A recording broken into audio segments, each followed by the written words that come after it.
into the caves again, and now it was just me, alone in these cold, barren halls of ice.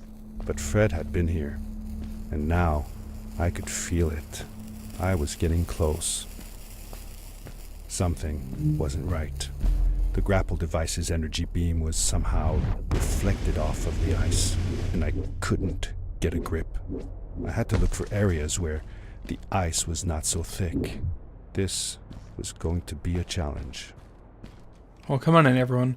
We're just about to continue with some more, a story about my uncle. And we're in the last area of the game. It's quite gorgeous. And, as we will come to learn, quite challenging. Start off with our first obstacle being these strange stone blocks. What appears to be just an entire corridor of them, arranged in no particular fashion, at least so it would seem to us, and they have weird edge hitboxes. So, definitely something to keep in mind.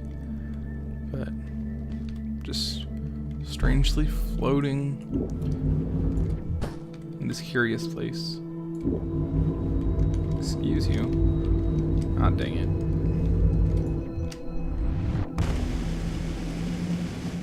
There we go, please. Okay. It can be pretty obnoxious here to be caught on the lips of stuff. But it's pretty easy to just grapple on to the side from below and propel yourself upward.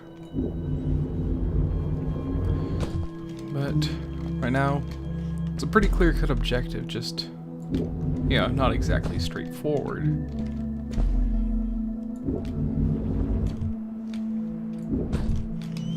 Just gotta find a way. Not a whole lot to talk about at this point, because we have yet to get into the meat and potatoes of this area.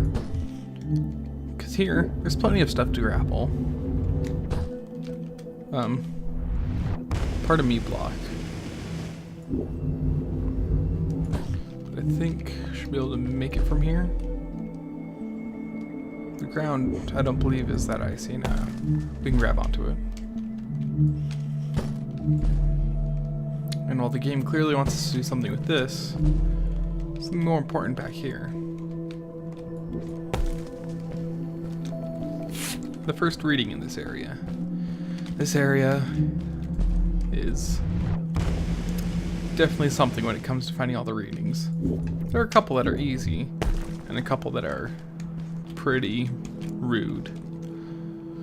I suppose we might as well go ahead. When I drained the crystal, I suddenly felt the earth starting to move beneath my feet, and my mind wandered back to how the strays might have used the crystals as a source of power to keep their cities afloat. I decided it was best to hurry back the way I came before this whole room came apart. Yep, you thought this room was just gonna be boring. Oh no, not at all. Oh please. Please? Mess that up. And hopefully this won't despawn by the time I land back on it. Can we grab that? Okay, we can grab that. Fortunately, despite the new difficulty found in, platforms not being permanent, there's a new help here, because it's quite easy to get on top of them from below.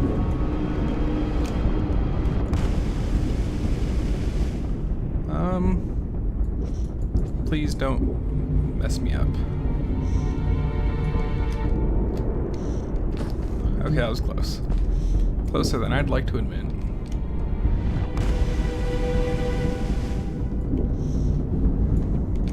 Oh no. Oh no, oh come on.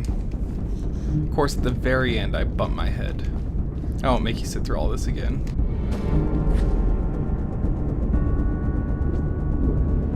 Quite honestly, this area is simply about trying to be as high up as possible so that you can make the last jump. And while it does do an extremely good job of feeling tense, it's not that difficult. At least not as difficult as I made it seem. I'm just not that great at this game. But hopefully this area will put me to the test. Make me better. Now a path forward is unlocked instead of just around. The crystals also reflected the grapple beam, but as they did, they seemed to recharge the grappling device. Yep. That's the gimmick of this area, and boy howdy, is it a big one. Oh crap. Okay. Barely saved it. You can use one of your grapple charges, although you have to have at least one grapple charge. Use it on a crystal and all three of your grapples be refilled.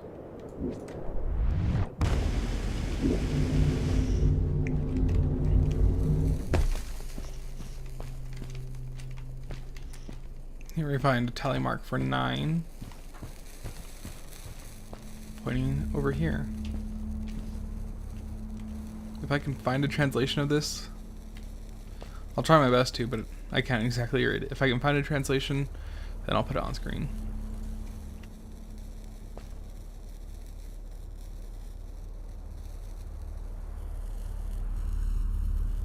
Those floating stones, what were they?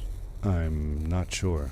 If only Maddie had come with me, maybe she could have translated the scripture on them. But Dad, didn't you learn some of their letters? Well, I had realized that each one of their letters represented one of ours. Maybe I could remember the writings that Maddie read to me in the chasms. But yeah, I'm not going to go through all the work of translating it myself. But I'm certain it's something only vaguely interesting. Although, I honestly have no idea. I just do the jumping. Yeah. Another forte of the Ice Caverns is to be confusing. The way forward is rarely direct, and when it is direct, it's not easy. So, I don't know. I love this place, I'll say that much. Oops. That was a close one.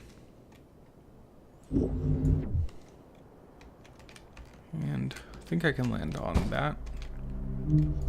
Although I don't think that's what I'm supposed to do, but with this area, I really have no clue. I'm just trying to move forward, following the footsteps of my dear old uncle.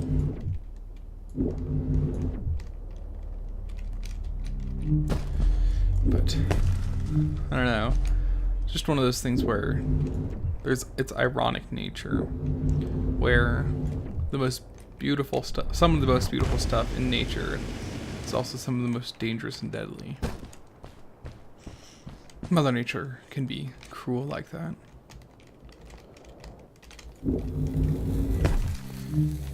But as we move further and further in, the jumps get even more and more intense. It's a half a blind jump right there, and that was... honestly, didn't remember what to do there. I assumed there would be something to grapple on. Just a chain of leaps of faith.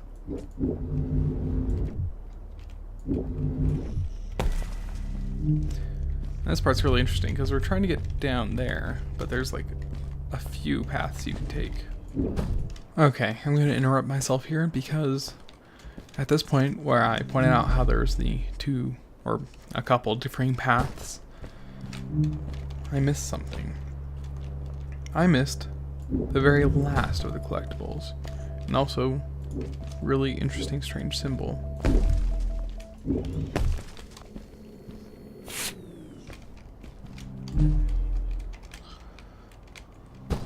One of the more obtuse and interesting ones is right here.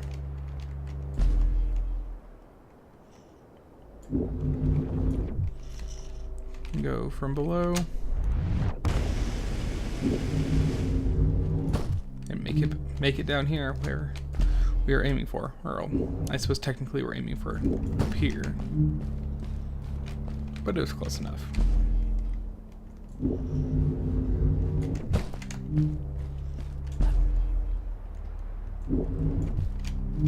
There's so much to see here.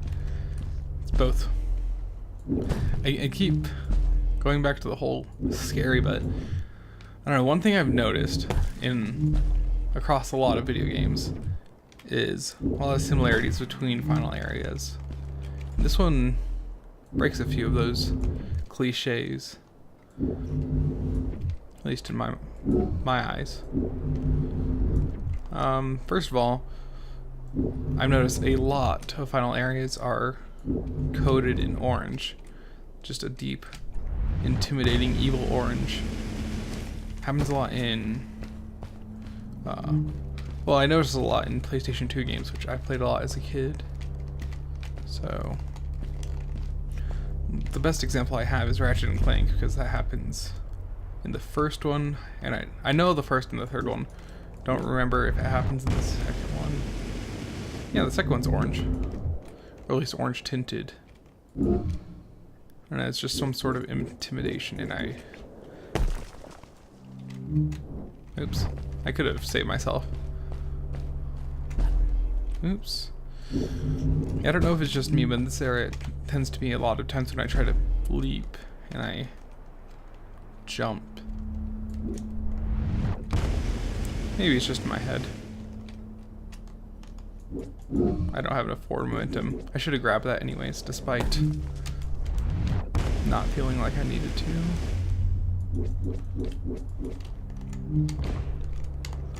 Okay, yeah. Couldn't save myself. I tried that time. At least I tried. Give myself a plus for that. And didn't bump my head, so we're good. And I missed the crystal, so we are less good. Trying to land on top of that? Nope. Didn't have it in me. Maybe I can ice climb. Nope.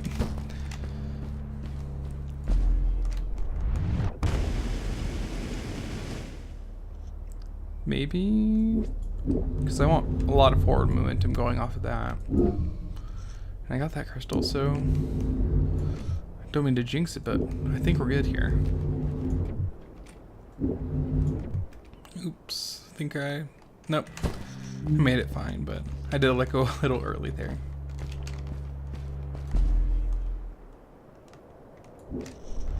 Like I said, when it's straightforward, it's not easy. When it's easy, it's not straightforward. And sometimes it's neither easy nor straightforward.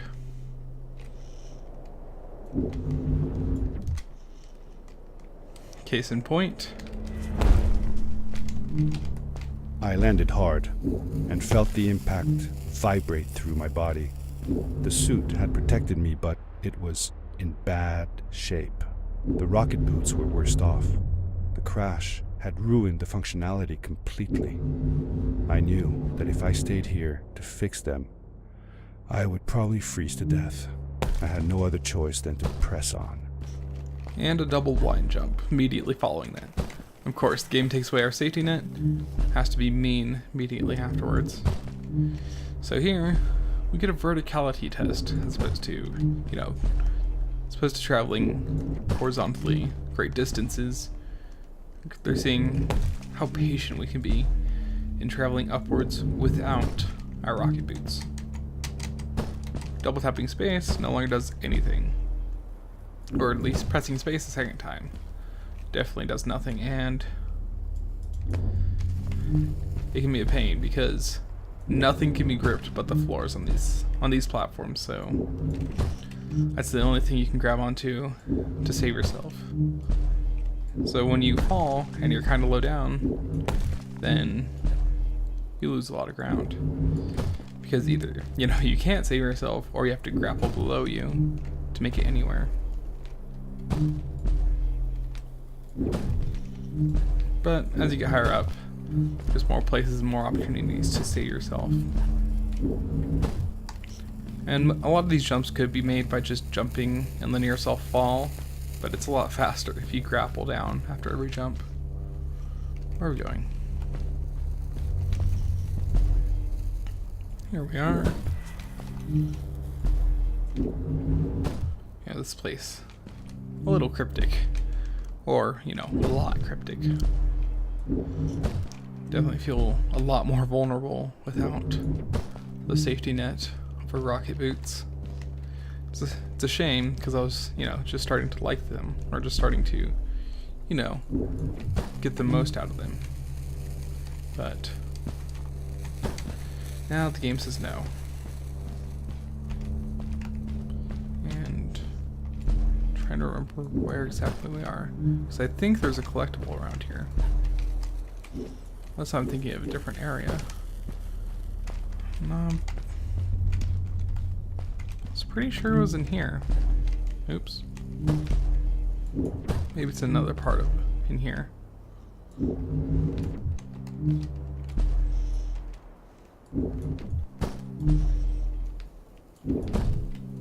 I think it's the next room over.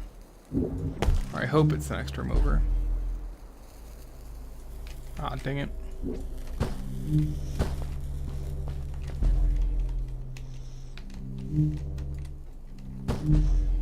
Yeah. Can you imagine how easy this room would be with rocket boots? Yeah. So can I? Can I just grab that? Yeah.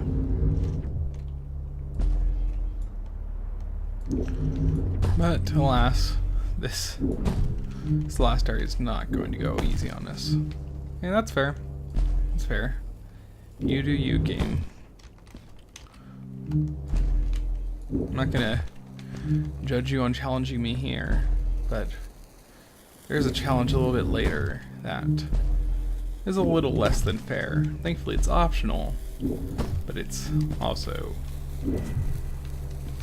far too difficult. Far more difficult than is reasonable, at least.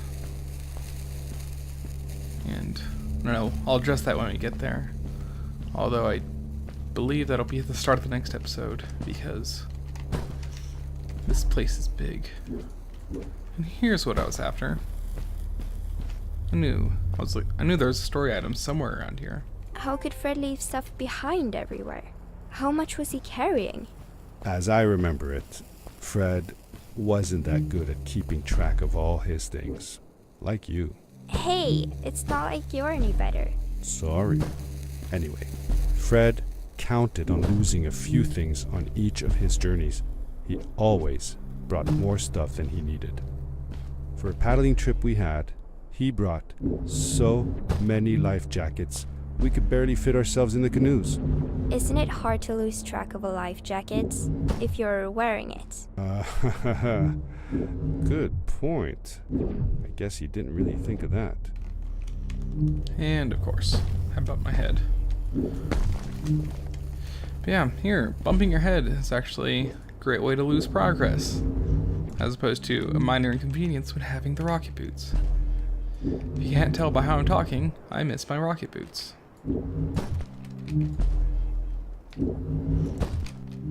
But I can make do. I mean, I don't want to have to make do, but I can. And that's what's important. Fortunately, it seems this segment doesn't have a whole ton of crystal reliant segments. The horizontal-ish segments where you have to use the crystal to make any distance. Where we find another reading, and up ahead there's another checkpoint. I think this is going to be where I end it here. So, I guess that's going to be it for this episode of A Story About My Uncle, and next time we'll be wrapping everything up. But until then, keep on keeping on.